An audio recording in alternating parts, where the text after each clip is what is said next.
Welcome to the Slop Temple. We pray this video helps. You start by confirming essentials: battery at or above 5%, or plug in the charger so the phone won't shut down mid-process.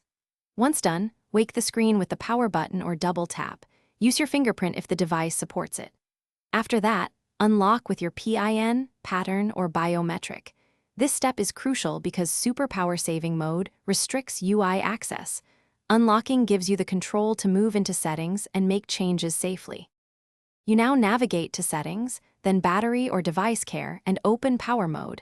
This is where the override lives. Once there, tap Super Power Saving Mode to reveal its options and the list of restricted apps. This explains why some apps are hidden. Then choose Turn Off, or switch to a less restrictive mode like Medium to restore background activity and connectivity. Make sure to confirm any prompts, otherwise the phone may remain in the limited state and block notifications. After disabling super power saving, re-enable any apps you need that were blocked. Open battery settings, then allowed apps and toggle them back on so they can run in the background. Once done, make sure Wi-Fi, mobile data, and notifications are restored. Verify connectivity by opening a browser or messaging app. If something still behaves oddly, restart the phone to complete the state change. When the device reboots, check settings again. If issues persist, use the troubleshooting tip below. Thanks for watching. Consider subscribing if we helped you.